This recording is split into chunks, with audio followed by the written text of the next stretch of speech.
سردار جانشین مبارک ہو۔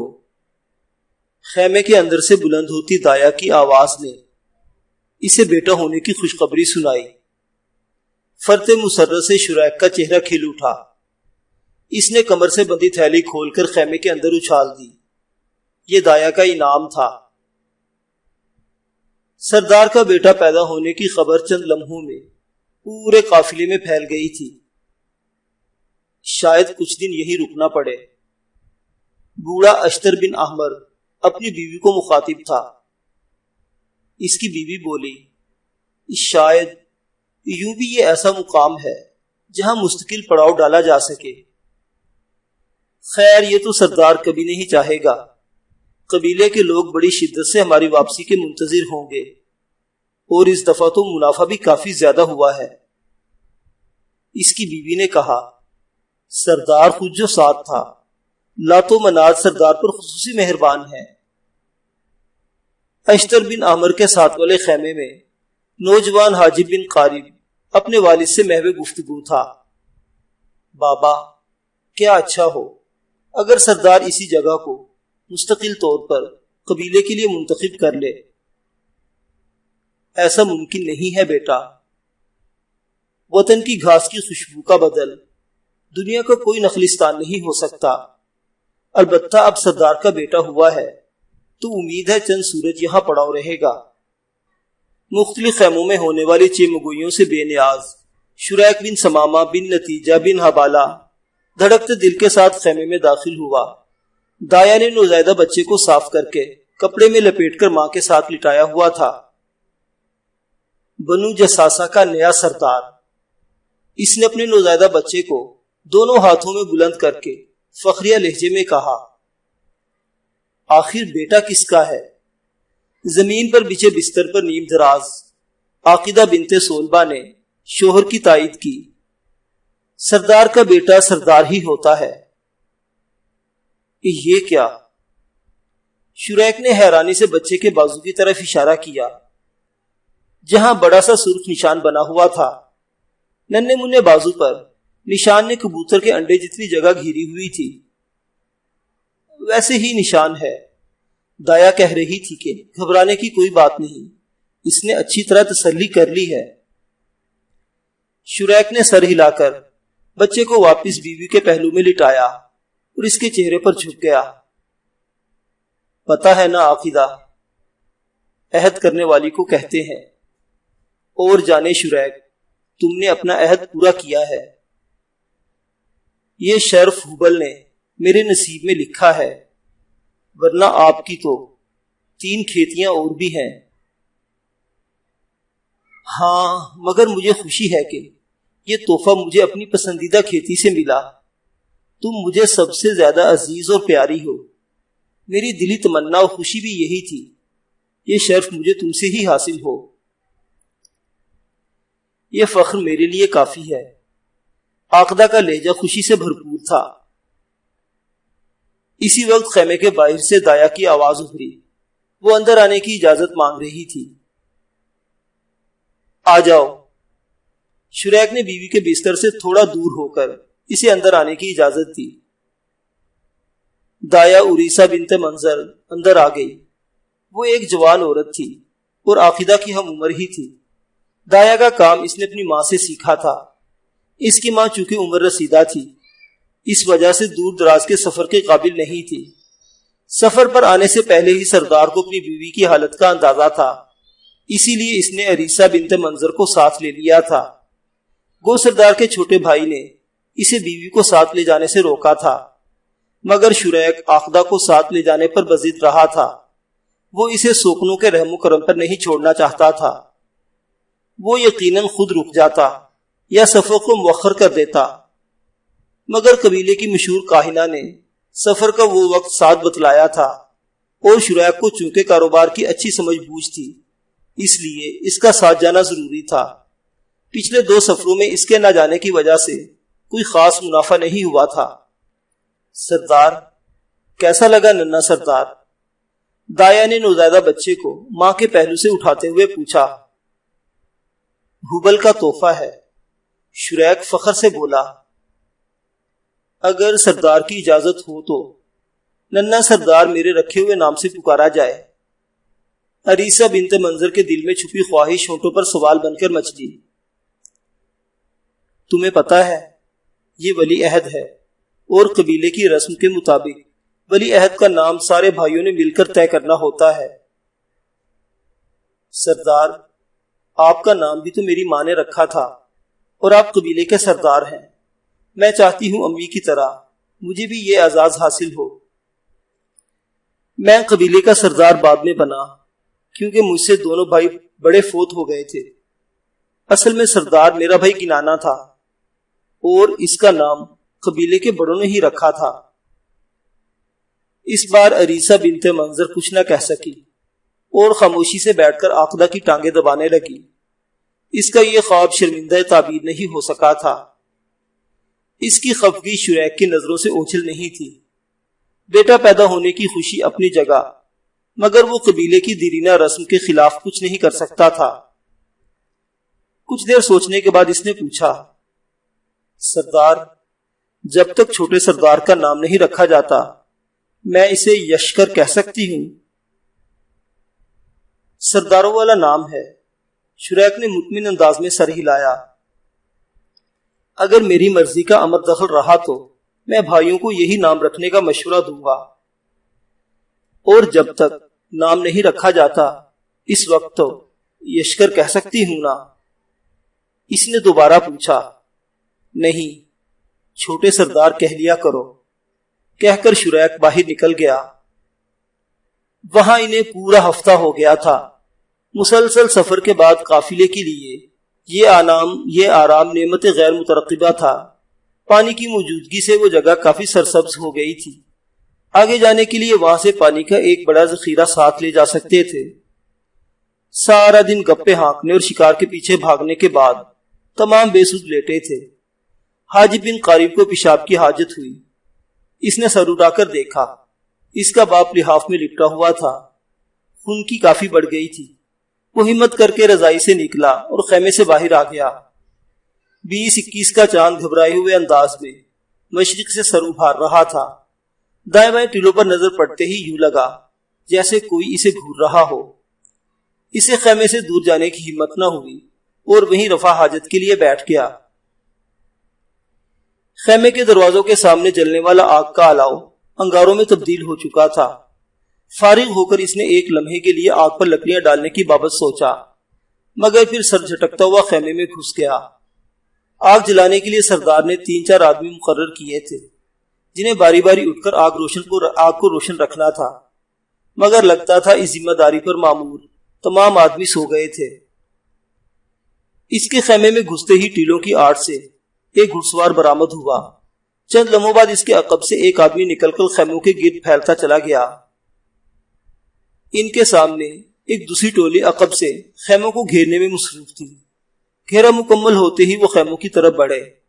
اسی وقت ایک خیمے سے آنکھیں ملتا ہوا آدمی برآمد ہوا۔ چاند کی روشنی میں خیموں کی طرف بڑھتے گھڑ سواروں کو دیکھ کر اس کے حلق سے فلک شکاف چیخ برآمد ہوئی اور وہ قزاق قزاق کہتا واپس بھاگا، مگر اسے خیمے میں گھسنا نصیب نہیں ہوا تھا۔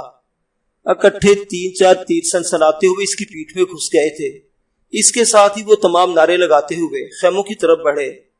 گھوڑوں سمیت خیموں میں گھسنا ممکن نہیں تھا، اسی وجہ سے زیادہ تر گھڑ سوار نیچے اتر کر خیموں میں گھس گئے۔ خیمہ نشینوں میں سے کچھ اٹھ کر سراسیمہ سے حملہ آوروں کو دیکھ رہے تھے، مگر کچھ ابھی تک اپنے لحافوں سے نکل ہی نہیں سکے تھے۔ کچھ ہتھیار اٹھا کر کامیاب ہو گئے تھے، لیکن مقابلے سے پہلے ہی ان منجے ہوئے حملہ آوروں کا شکار ہو گئے تھے۔ شریک بھی پہلی چیخ سن کر جاگ گیا تھا۔ اس نے جلدی سے تلوار سنبھالی اور بستر سے باہر نکلا۔ اسی وقت ایک قزاق اندر داخل ہوا۔ چراغ کی روشنی میں ایک بیگانے کو پہچاننے میں شریک کو کوئی دقت نہیں ہوئی تھی، اور اس کی تلوار نے پلک جھپکتے میں مخالف کی گردن تن سے جدا کر دی۔ اس وقت 2 اور حملہ آور اندر داخل ہوئے۔ اپنے ساتھی کی لاش دیکھ کر وہ ایک ساتھ شریک پر پل پڑے۔ ان کے پیچھے ایک قداور شخص ہاتھ میں برچھی لیے اندر گھسا۔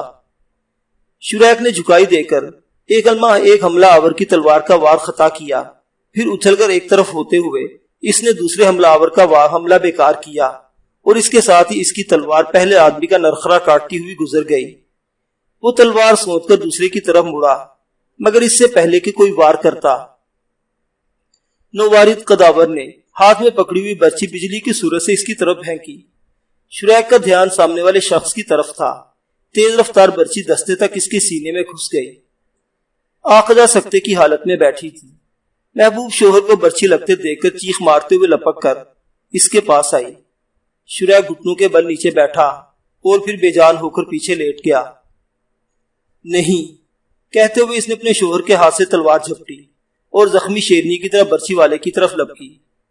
اس کے وہم و گمان میں بھی نہیں تھا کہ کوئی عورت اس تیزی سے حملہ کر سکتی ہے۔ آقدہ نے تلوار گھمائی، نشانہ برچی والے کی گردن تھا۔ اس نے جلدی سے سر پیچھے ہٹایا، مگر اس کے باوجود ایک اچٹتا ہوا وار اس کے چہرے پر ایک لمبا زخم چھوڑ گیا تھا۔ آقدہ کے دوبارہ تلوار سونتنے سے پہلے دوسرے آدمی نے عقب سے تلوار اس کی پیٹھ میں گھونپ دی۔ وہ بھی شوہر کے پہلو میں گر گئی تھی۔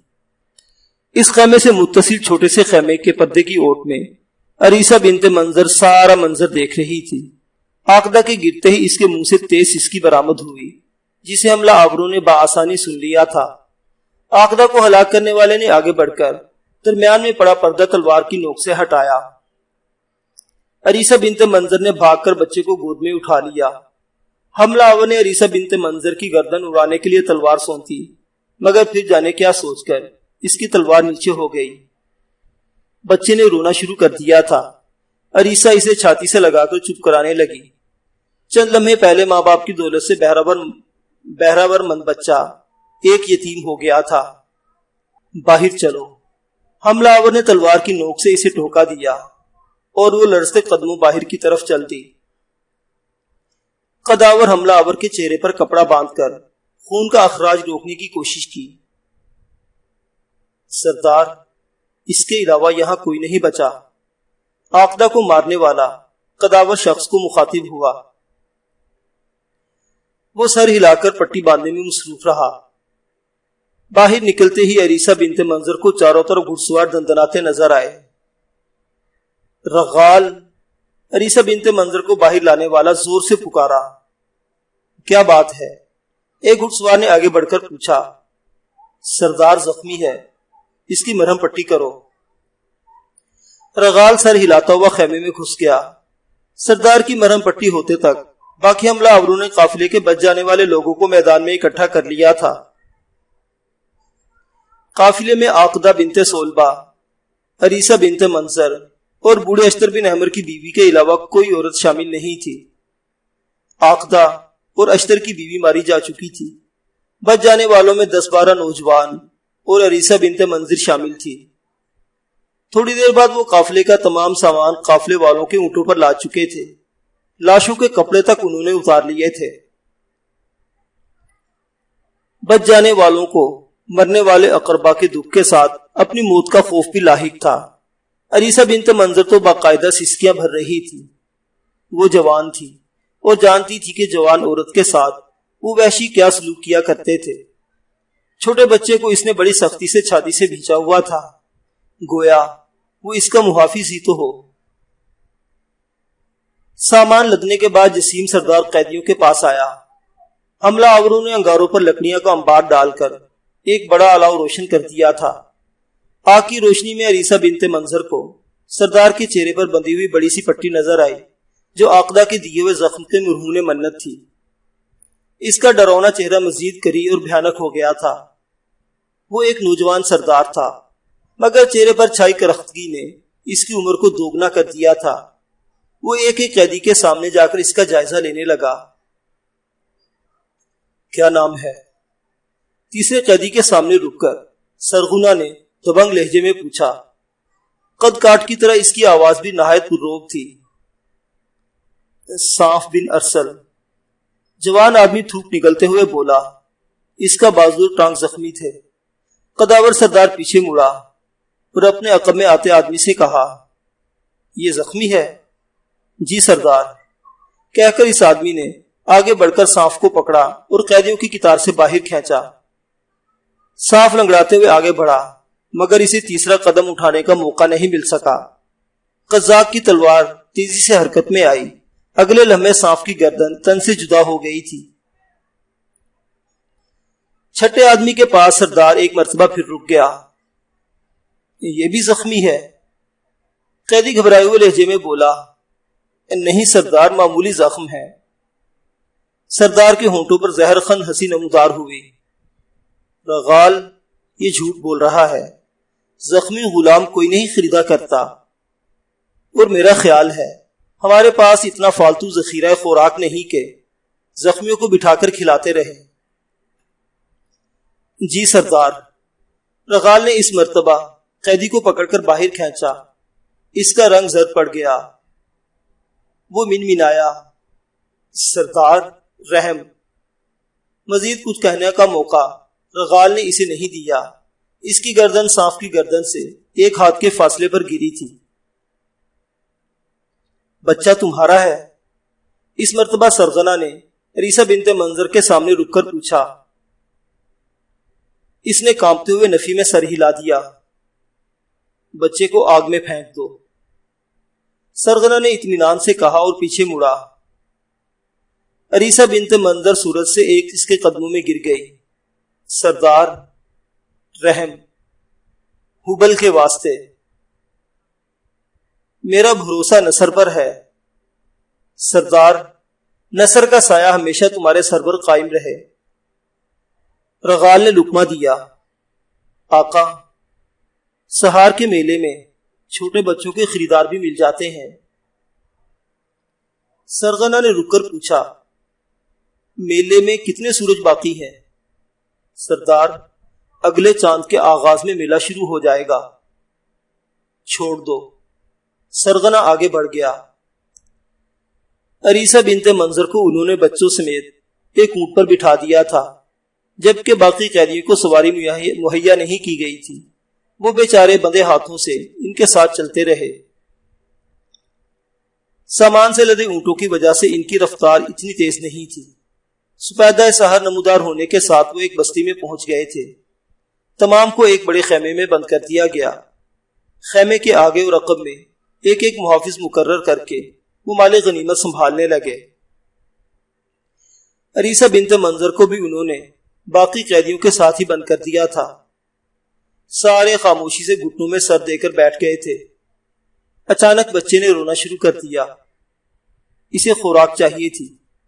اس وقت عریسہ پر روح فرسا انکشاف ہوا کہ وہ بچے کی خوراک کا کوئی بندوبست نہیں کر سکی تھی۔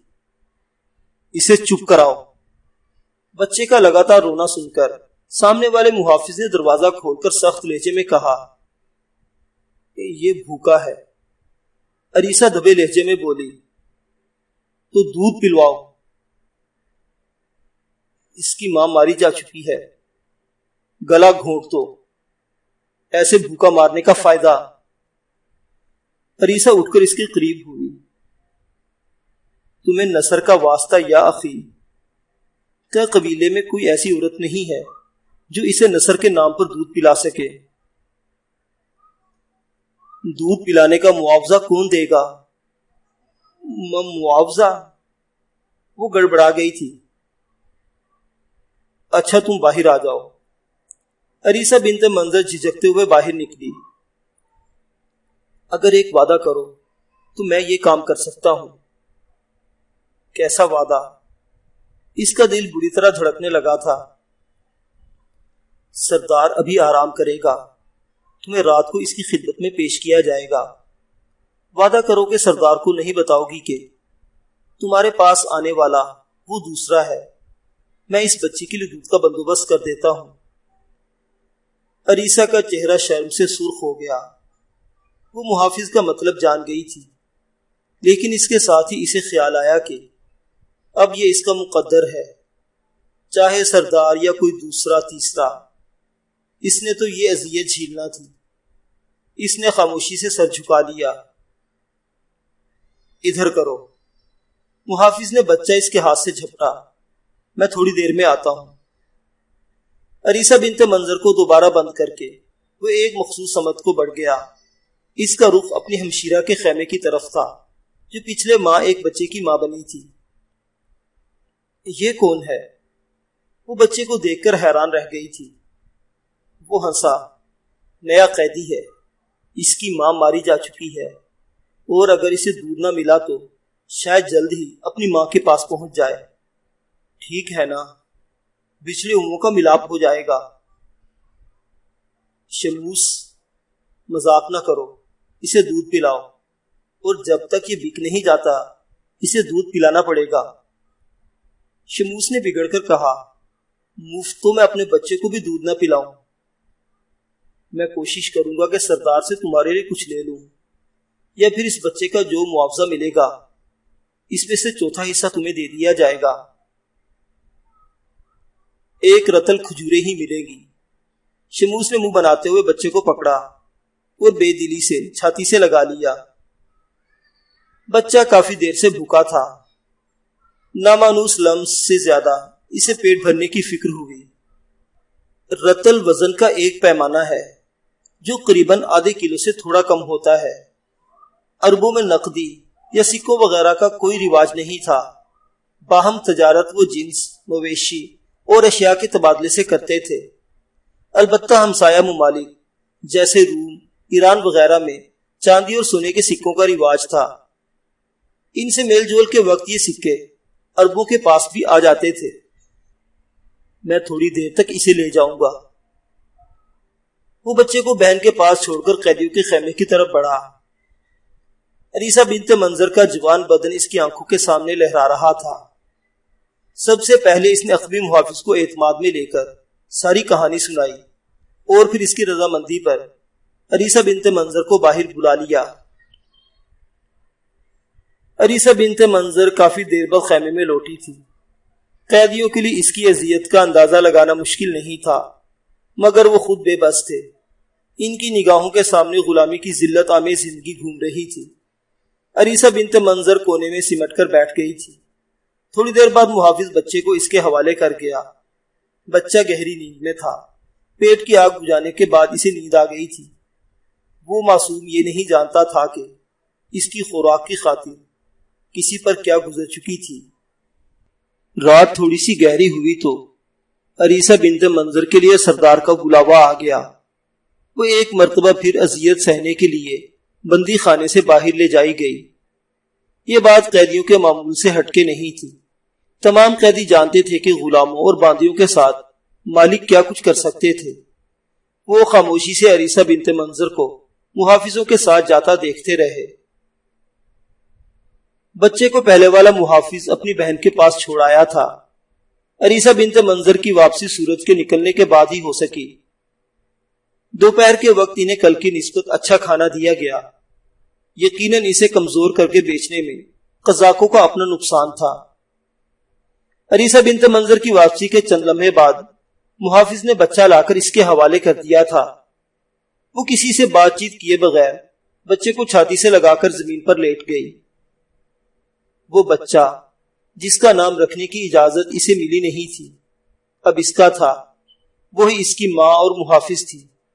قزاقوں کے لیے تو وہ کسی کام کا نہیں تھا۔ وہ بمشکل چند گھڑیاں ہی آرام کر پائی ہوگی کہ بچہ پھر خوراک کے لیے بلکنے لگا۔ وہ اٹھ کر دروازہ کھٹکھٹانے لگی۔